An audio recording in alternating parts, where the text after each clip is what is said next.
Agora sim, agora vai.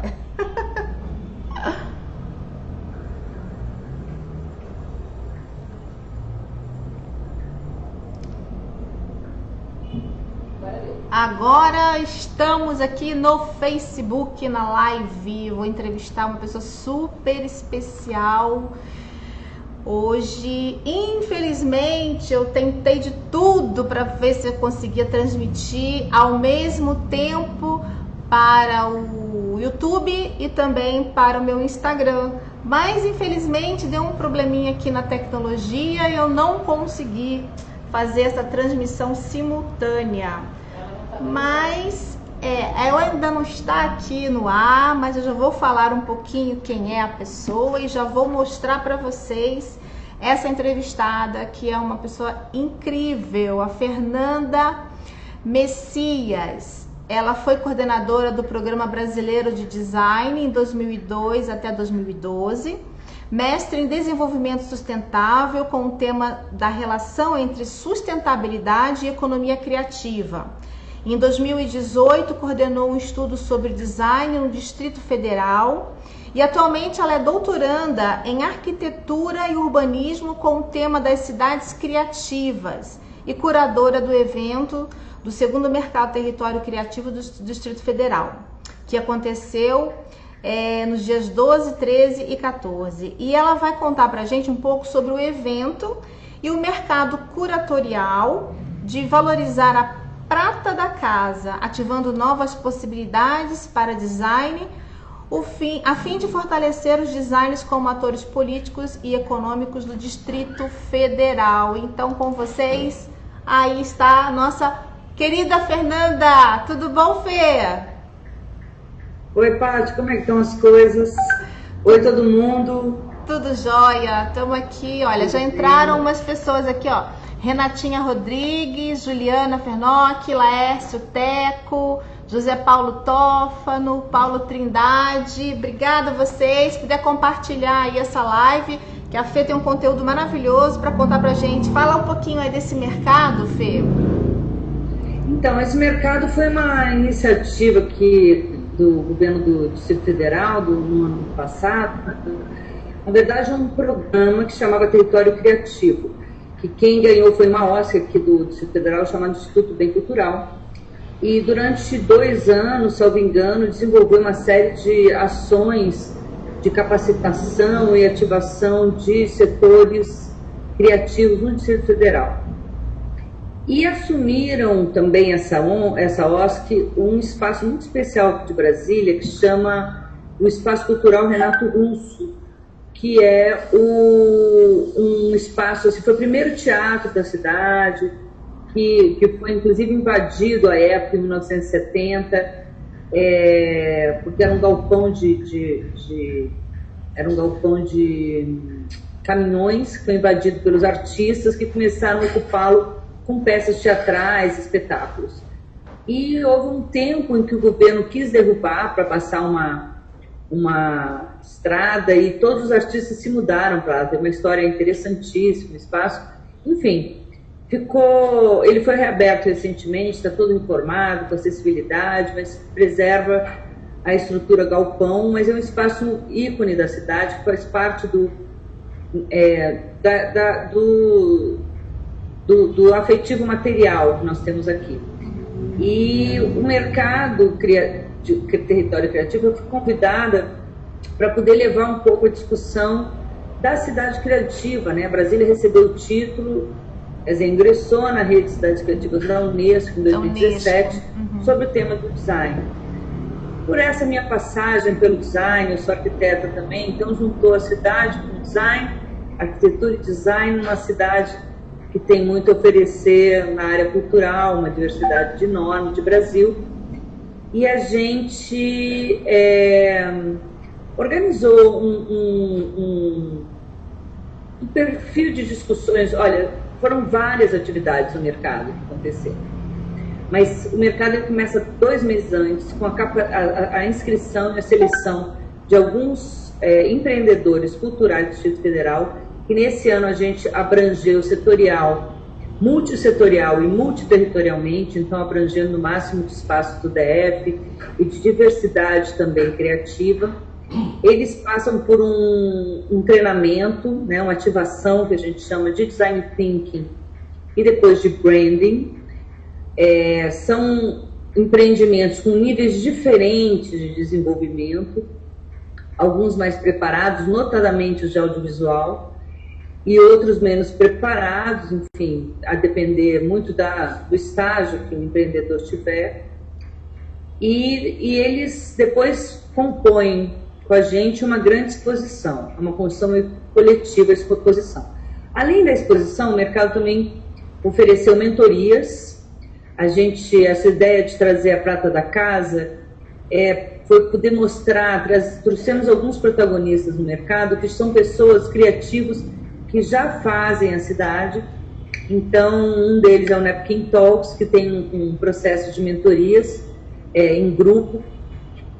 Eles já fizeram isso em vários locais do Brasil e até do mundo.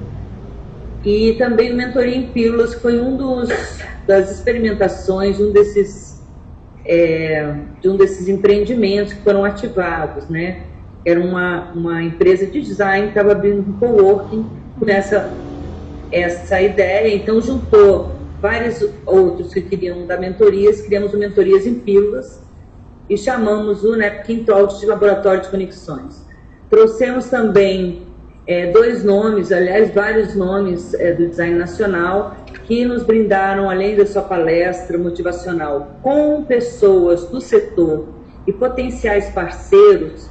A gente teve esse cuidado também de chamar para a plateia pessoas que pudessem ativar potenciais da cidade e promover conexões de negócios, né? E então a gente teve a palestra e uma oficina do Fábio Mestrini sobre embalagens, né? Nesse estudo que a Paty citou, que eu coordenei no ano passado, a gente viu que há uma evolução impressionante de números de marcas, pedidos de registro de marcas no INPI, demonstrando que o Brasil é uma cidade muito empreendedora, né? Muito empreendimento novo. E ainda com uma certa timidez na sua apresentação de produtos e serviços. Então, achamos que embalagem era um tema importante, até porque 60% do nosso mercado no Distrito Federal é composto de designers gráficos, que ainda são muito dependentes da editoração e do serviço público. Então, abrindo novas avenidas aí para esse público e para as empresas do Distrito Federal provarem um pouco da cultura do design, né? Precisamos, né? Diga. Precisamos, né? Porque depois que acabaram tantos programas do design, né, que a gente tinha, inclusive no MDIC, né, que você coordenou, a gente está sentindo muita necessidade de falar um pouco mais de design, né? Você acredita que, de repente, com esse advento todo da economia criativa, é uma porta para a gente poder voltar a expandir mais, a argumentar a importância do design? Porque é uma ferramenta para a economia criativa funcionar de verdade, né?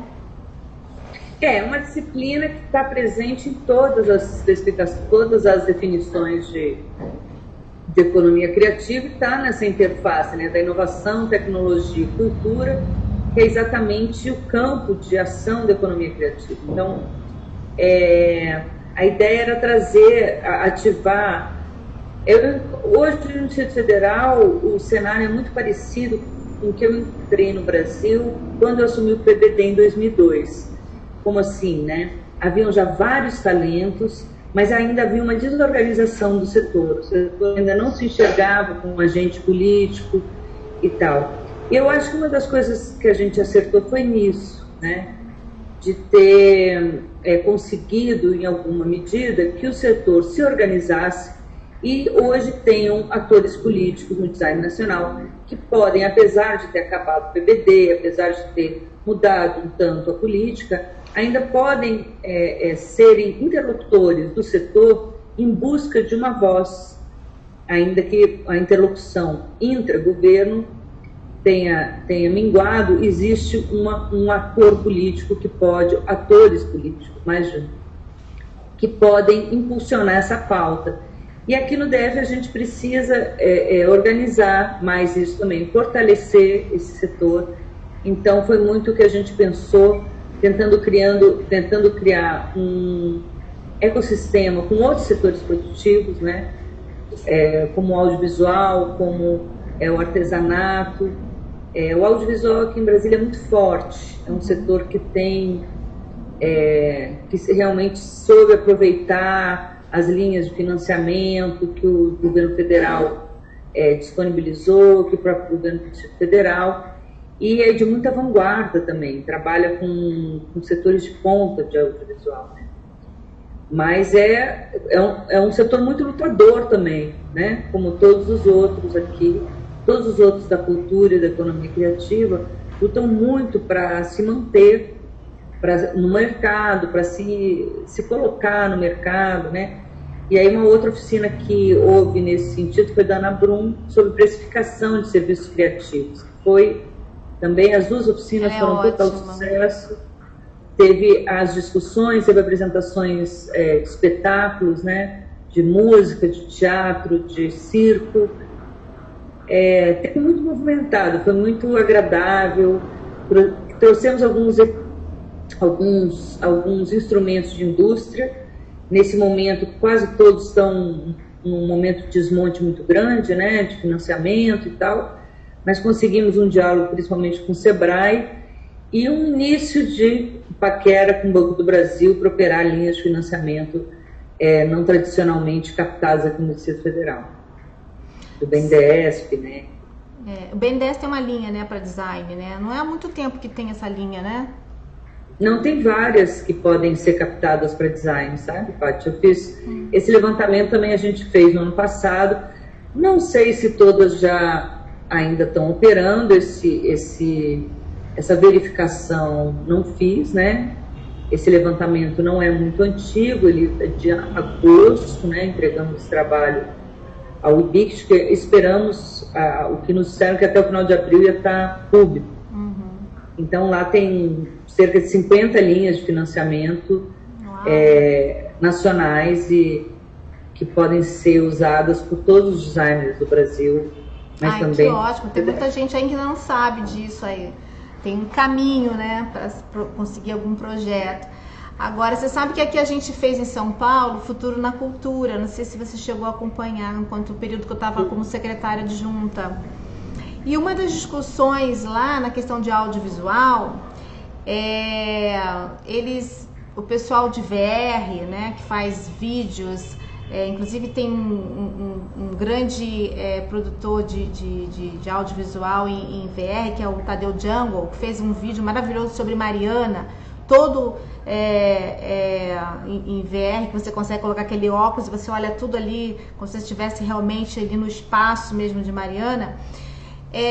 Na hora que você vai argumentar para poder dizer, na prestação de contas em si, né, para dizer qual é a tela que passou, porque quando você vai depois participar de um edital, você tem que dizer onde foi que você disponibilizou o teu vídeo, né, para passar. Uma das problemáticas que eles encontram é justamente explicar, porque não existe uma tela única, um espaço físico único, né, são várias telas de celulares. Então por conta disso, eles não conseguem ainda participar de vários editais. E a gente sabe que na França, eles conseguiram resolver essa questão, eu não sei exatamente como, mas isso foi uma demanda que a gente discutiu, né, em termos de política pública, como resolver essa questão aqui no Brasil, que para eles é um mercado realmente assim, novo no Brasil, né? Se fosse considerar de maneira geral assim, audiovisual, VR é uma coisa mais nova, e é uma demanda que não sabe como enfrentar essa política pública, né? Então a gente já tem muita coisa, né, Fê, para fazer em termos de política pública para melhorar a economia criativa no Brasil, né? Essas coisas são necessário para que essas coisas tenham encaminhamento, né? É necessário muito diálogo.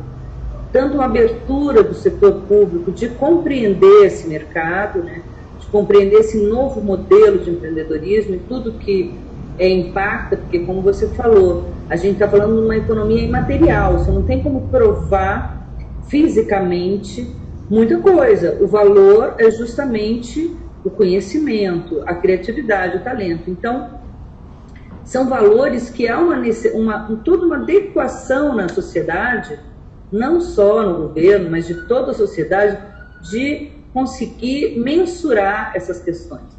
O financiamento, muitas vezes, é complicado, porque qual é o fator de risco, né? Então, os financiamentos tradicionais, eles também têm que se adaptar.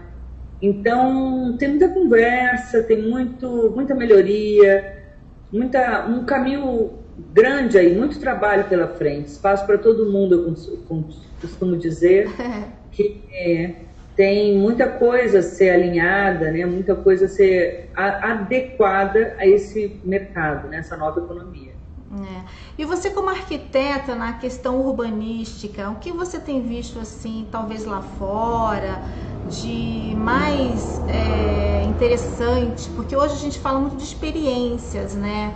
Então, quando a gente vê, por exemplo, o Richard Florida falar do que é uma cidade criativa, onde ele detecta aqueles 3 T's, tolerância, tecnologia, né, e talentos, ele fala muito também dessa questão da experiência, né? Então, a cidade, para ser realmente criativa, ela tem que ser uma cidade que o espaço público é de todos realmente, né?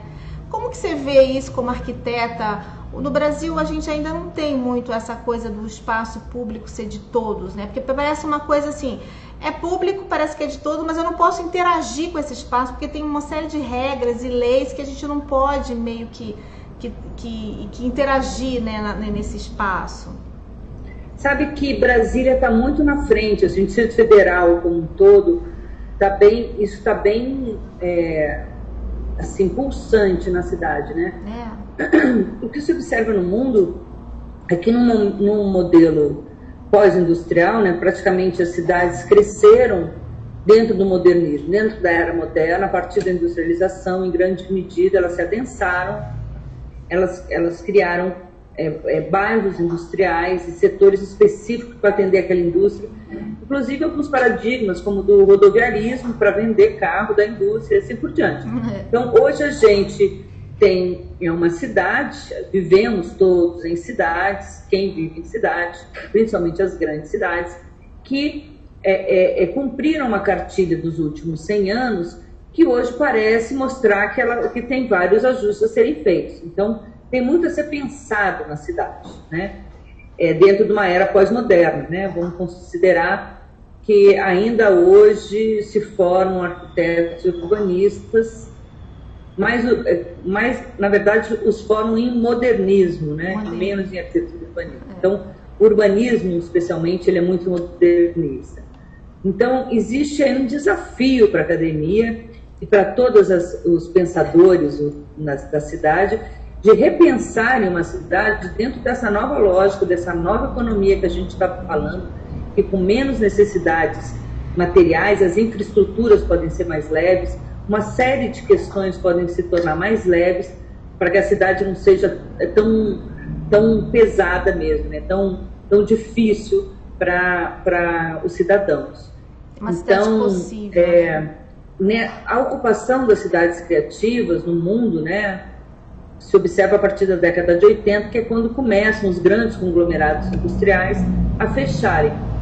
E a classe criativa começa a ocupar esses espaços de uma forma mais descolada, que geralmente eram espaços centrais, que tinham ficado obsoletos ali naquele tecido urbano, e começam a ocupar, e aí começam a se falar dos clusters criativos e das cidades criativas, onde a classe criativa toma um protagonismo nesses espaços espaços afetivos da cidade, né? Em Brasília, por ser uma cidade modernista, a gente tem no próprio plano piloto, que foi tombado tão cedo, né? Só com 30 anos do seu projeto já era um patrimônio histórico, a gente tem áreas obsoletas, que ficaram obsoletas no tecido urbano, por não serem mais realmente necessárias numa era de e-commerce, enfim, não existe mais a necessidade de um setor comercial sul, por exemplo, que já sofreu com a chegada dos shoppings e hoje praticamente se torna assim, obsoleto realmente numa era de e-commerce. E a cidade, não só nesse setor, mas isso acontece também em outras áreas que teve um crescimento mais orgânico e não tão planejado e engessado por um tombamento como o plano piloto. Se observa hoje em todo o Distrito Federal um movimento de ocupação de áreas públicas que é assim, belíssimo, sabe assim, desde forró na rua, samba em quase todos os lugares, muito pela música, muito pelo teatro, de uma forma geral pela arte, e as pessoas usando, assim, desde de pequenas praças até grandes espaços. Nisso a população está muito ativa, né? Então, assim, tem um movimento típico de cidade criativa aqui no Distrito Federal, comparado aos referenciais internacionais. Uma questão muito pulsante também da cultura, porque há uma mega diversidade cultural aqui, né? Os brasileiros todos vieram para cá e tem essa distinção, né? Aqui temos a primeira escola de choro do mundo, foi criada. Os ritmos brasileiros, eles se consolidam de uma forma muito especial e muito autêntica, porque são os descendentes ou os oriundos desses estados. Então, esse caldeirão é muito propício à criatividade e às soluções de design que possam servir para o Brasil inteiro, porque aqui tem essa peculiaridade de ter gente de tudo que é lado. Então, esse diálogo é muito mais fácil de juntar numa mesa de bar, por exemplo, o Brasil inteiro, do que talvez em outro lugar. Olha, vamos ver quem está entrando aqui. Loi, Anip, Marçal. Boa noite, Patrícia. Recomendação José Luiz Pena. Pode deixar que eu vou dar. Oi, gata linda. Obrigada. Deve ser as duas, né? Gatas. Tânia Capace. Oi, querida. Estou te assistindo, acompanhando seu trabalho. Legal. Fê, eu ainda sinto, não sei se você sente isso também, ainda é difícil explicar o que é design no Brasil. Eu sinto uma necessidade grande de termos mais parlamentares que entendam desse assunto, ou quem sabe mais designers parlamentares, né, para explicar. Em algumas linhas gerais, você poderia falar para quem está assistindo a gente, explicar o que é design em si, porque muitas pessoas ainda falam, você faz aqueles desenhos, né? Então, ainda tem uma certa dificuldade de se compreender aqui no Brasil. Não sei se você sente isso também. Eu já senti mais, viu? Acho que hoje, quando eu entrei no PBD, era quase um palavrão, né? Uma palavra inglesa, difícil de escrever, enfim, com várias notas de complexidade, né? Mas design é projeto, basicamente, né? Uma forma de pensar que hoje a disciplina, eu gosto de falar de disciplina do design, que são várias metodologias que são aplicadas no desenvolvimento do projeto e que hoje se mostram muito eficientes para outros tipos de negócio, né? Então, hoje já se fala do design de serviço, que é você pensar no seu negócio, você pensar como design seu negócio, no seu processo produtivo, no valor da sua marca, que é o seu conceito. Então, eu acho que hoje, Paty, está menos mal, sabe? Não sei se é um lado otimista meu, mas eu vejo que existem muitos designers que estão penetrando em outras áreas com essa disciplina de design, por essas metodologias de serviço e sensibilizando a partir da experimentação, né, outros setores, inclusive no governo. Existe aqui em Brasília, consta também essa seção nesse estudo que eu comentei do design no Distrito Federal ano passado, o design no governo, os laboratórios de inovação que hoje já existem em vários órgãos governamentais e que trabalham de forma integrada.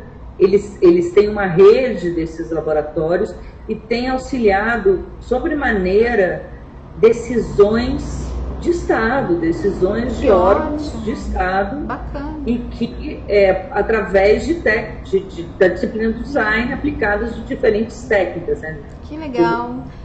Por diferentes metodologias. Isso está em que secretaria no governo? Não, isso aqui está em vários locais do governo. Na ENAP, com Genova, chama Governo Inova, né? Genova mesmo, que é meio que o núcleo central de animação desse processo. Mas não é exatamente animação, porque eles trabalham em rede mesmo.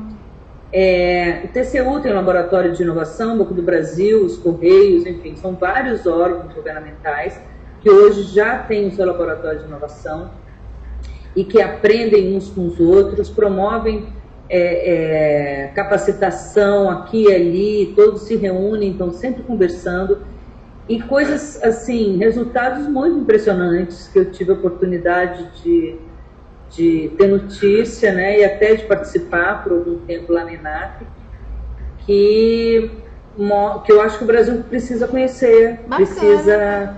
eu aqui acho em São que é um Paulo exemplo... precisa conhecer também, porque na Secretaria da Cultura foi bem difícil a gente conseguir colocar. Hoje no PROAC tem design, mas ainda não tem algo muito abrangente, né?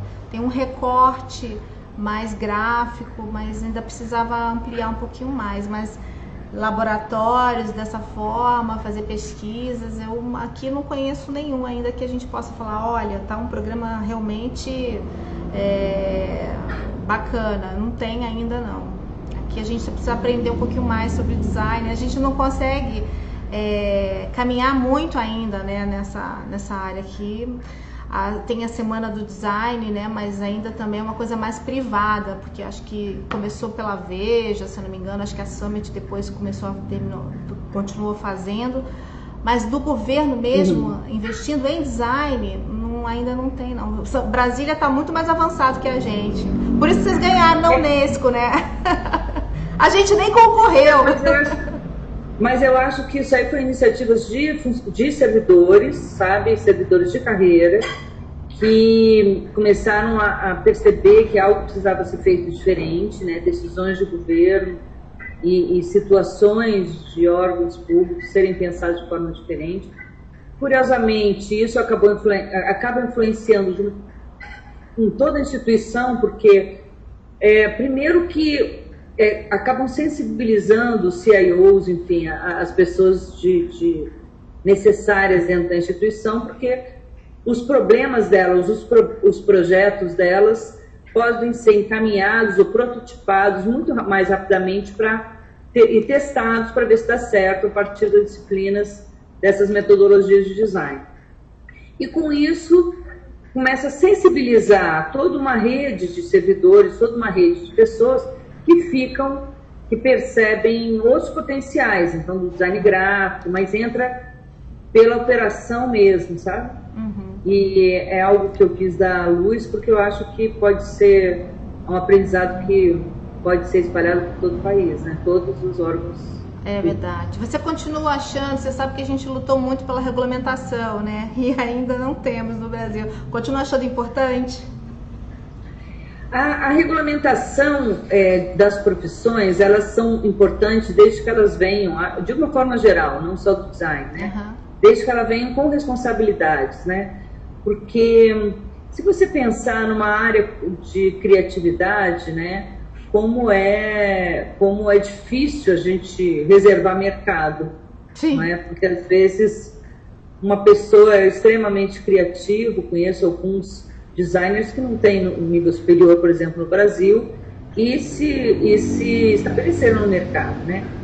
Mas é uma luta. Eu acho que o talento, ele precisa ser valorizado, sabe? Eu acho que o mais importante é a gente conseguir criar mecanismos de validação do trabalho. No Canadá, por exemplo, eles têm um instituto, são 3 letrinhas, eu acho que é RGB, mas eu estou na dúvida se é essas letrinhas mesmo, em que é de adesão voluntária e é como se fosse um OAB do design, né? Você submete portfólios, você faz provas, enfim, você submete a uma certificação e ela é reconhecida pela sociedade. Então, as pessoas que contratam designers, essa instituição valida aquela qualidade. Entendi. Eu acho que esse tipo de coisa me parece mais interessante, talvez mais fácil do que convencer todo um grupo de pessoas que nem sabe o que é design de regulamentar a profissão, mas criar mecanismos de validação do trabalho profissional que seja reconhecido por aqueles que conhecem e reconhecem o design. Muito bom, Fê. A gente já está aqui para encerrar, porque tem um tempinho aqui do programa que ele cai sozinho. Então a gente tem 30 minutos aqui de programa só, infelizmente. Mas adorei te ver, estava morrendo de saudade. E você sempre uma grande contribuição para o design brasileiro, não só para o design, mas para a arquitetura, né, para uma doutoranda tão competente, né, e nossa, figura assim, ícone, né, nosso.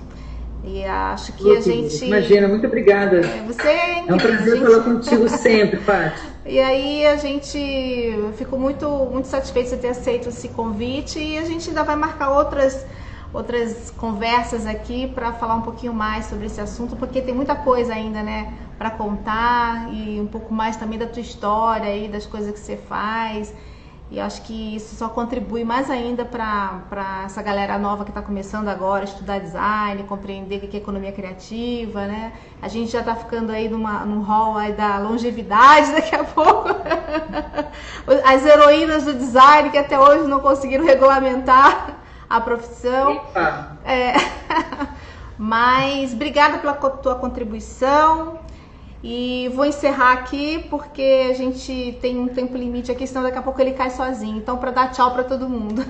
Muito obrigada, Paty, pelo convite. Muito obrigada a todos que assistiram e prestigiaram aí esse programa da Patrícia Pena. Um beijo no Pena para todos vocês. Obrigada. Pessoas muito queridas. Obrigada. E sempre conte comigo. Tá bom, querida. Um beijão. Vai ser um prazer. Obrigadão. Tchau, tchau.